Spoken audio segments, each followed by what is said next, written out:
नमस्कार, स्वागत है आपका एस टीवी में। और शुरुआत करते हैं मुख्य खबरों की। सरदारसर पुलिस थाने में शुक्रवार को अपने परिवार सहित मीतासर गांव की गौशाला में रहने वाली 17 वर्षीय नाबालिग लड़की की गुमशुदगी का मामला दर्ज हुआ है।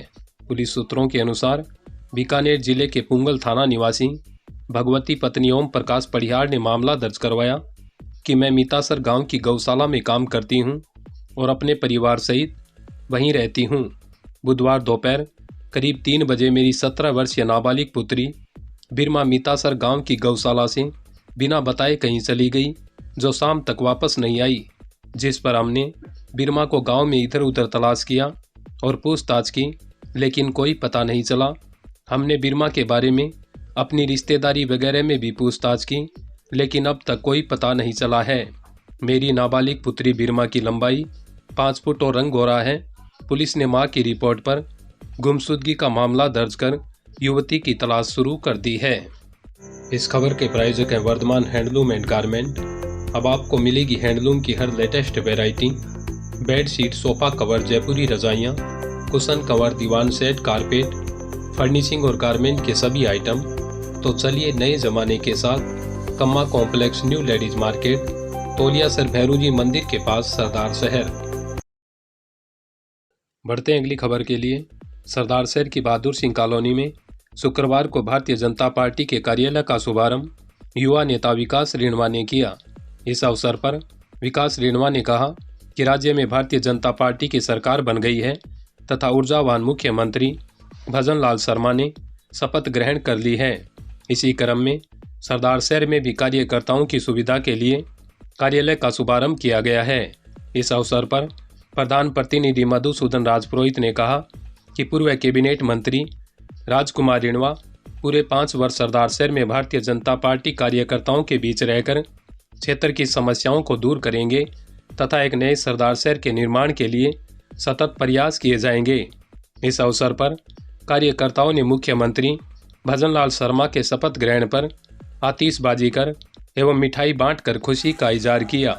इस अवसर पर प्रधान प्रतिनिधि मधुसूदन राजपुरोहित, भाजपा मंडल अध्यक्ष मदन ओझा, जितेंद्र सिंह शेखावत, बीडीसी सदस्य रामनिवास पारिक, नीरज माटोलिया, सवाई मंडल अध्यक्ष दयाल सिंह राजपुरोहित, राजवीर सिंह राठौड़, पुलासर मंडल अध्यक्ष राजेंद्र सिंह छाजूसर, जिप सदस्य गिरधारी लाल पारिक, पार्षद सुशील प्रजापत, राकेश जग्गरवाल, अमिताभ चावरिया, राधेश्याम भार्गव, सौरभ रिणवा, गोपाल पारिक, महावीर प्रसाद भाट, शंकर लाल सोनी, सपना लूणिया, अजय भाटी, प्रसन्न लूणिया, दिनेश सोनगरा, मुकेश भामा, विकास पारिक, विक्रम सैनी, राजेश माटोलिया, सरपंच सुरेंद्र सिंह भाटी, मोहन सिंह राजपूत, मनोज सैनी, विनोद जोशी, रामोवतार नोहाल, बनवारी लाल स्वामी, राजकरण सोनी, सतीश मुंदड़ा, आनंद प्रजापत, संजय भार्गव, लक्ष्मी नारायण पारिक, मुकेश पारिक, नितिन चौधरी, देवी सिंह, विष्णु सोनी, बुधमल राव, हेमराज सिंह राजवी, बलवीर नाइक, करशन सिंह व संपत राजपुरोहित सहित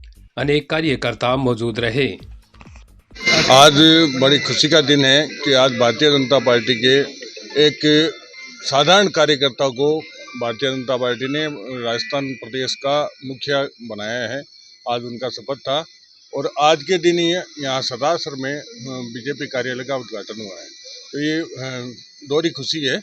इसके लिए सारे कार्यकर्ता पटाखे वगैरह जला के खुशी मना रहे हैं। कार्यालय में किस तरह की गतिविधियां जारी रहेंगी? कार्यालय में अपने यहाँ पे जो भी क्षेत्र की जो भी समस्या होगी, एक लैंडलाइन नंबर होगा, जिसको भी अगर कोई क्षेत्र में कोई समस्या दिखती है तो वो इस पे सूचना करे, उसका निवारण किया जाएगा। आज राजस्थान के नए मुख्यमंत्री श्री भजन लाल जी ने मुख्यमंत्री पद की शपथ ली है और उसके साथ साथ ही हमने सरदार शहर में नवीन कार्यालय का उद्घाटन भी किया है।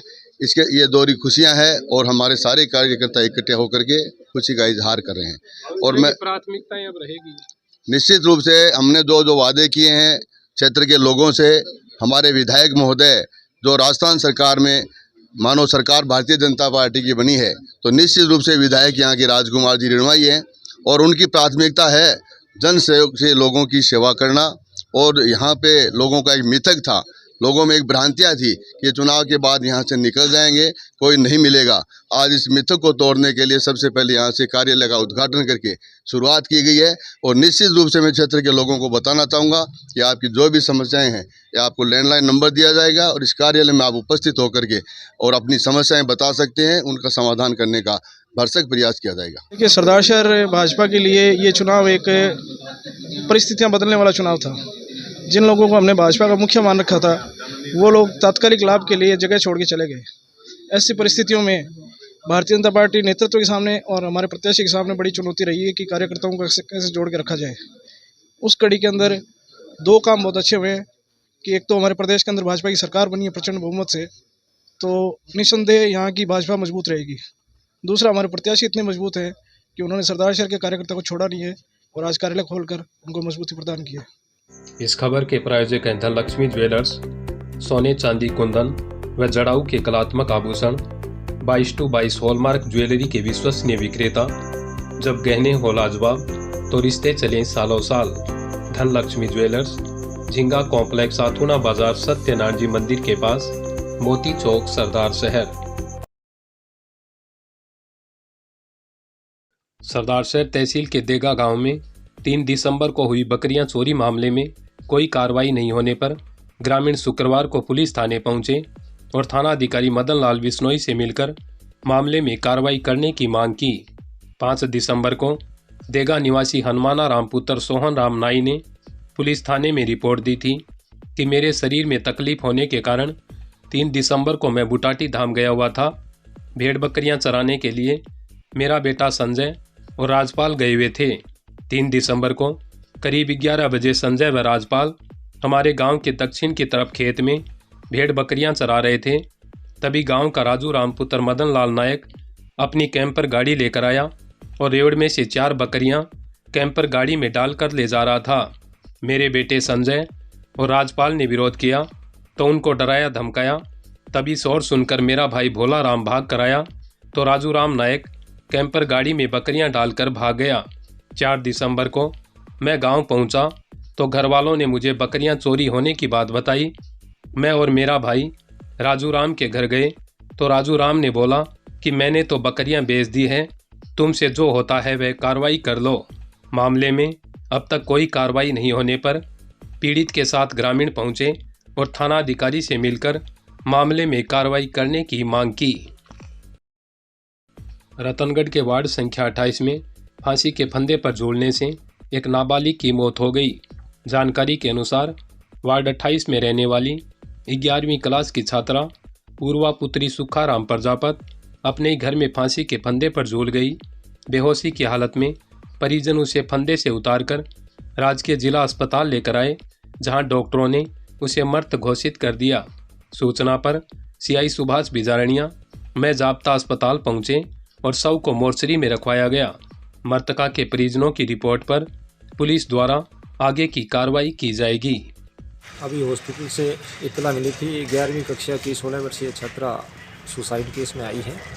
यहाँ हॉस्पिटल आए हैं, बॉडी मोर्चरी में रखवाई है। परिजनों से अभी वार्ता की जा रही है, रिपोर्ट देने पे जांच की जाएगी। सर, प्रथम दृष्टया परिजनों ने क्या बताया पुलिस को? प्रथम दृष्टया इन्होंने हैंगिंग का बताया है और कोई फंदे पे घर में लटक गई थी, जिसको तुरंत उतार के हॉस्पिटल लेके आए हैं। सर, छात्रा के पास कोई सुसाइड नोट वगैरह कुछ? सुसाइड नोट वगैरह यहाँ बॉडी पे नहीं है, घटनास्थल पे भी जांच करेंगे। सरदार शहर के ताल मैदान के पास गंगा मैया मंदिर के सामने फ्रेंड फॉरएवर ग्रुप के कार्यालय का उद्घाटन ग्रुप के अध्यक्ष प्रसन्न धूत ने किया। इस अवसर पर ग्रुप के सदस्य नंदलाल प्रजापत, रवि नाथोलिया, हेमंत छाजेड़, रतन मोयल, महावीर सोनी, राजवीर राठौड़, राजेश पारीक, कपिल शर्मा, विक्रम सिंह व ललित अग्रवाल आदि उपस्थित रहे। इस मौके पर धूत ने बताया कि ग्रुप सामाजिक कार्यों में निस्वार्थ भाव से कार्य करता आ रहा है तथा गुरुजनों के संस्कार, ज्ञानार्थ प्रवेश, सेवार्थ प्रस्थान को साकार करने के लिए प्रयासरत है। ग्रुप की ओर से पिछले वर्ष रक्तदान शिविर लगाया गया था। इसी क्रम में इस वर्ष आर्थिक रूप से कमजोर वर्ग के लोगों को कपड़ा वितरण एवं गौशाला में लापसी का कार्यक्रम आयोजित किया जाएगा। कार्यालय के लिए निःशुल्क आवास उपलब्ध करवाने हेतु संघ के सभी सदस्यों ने संगठन के आशीष मिश्रा का आभार व्यक्त किया। इसी के साथ मैं मुनाला राव, आप बने रहिए STV में। धन्यवाद।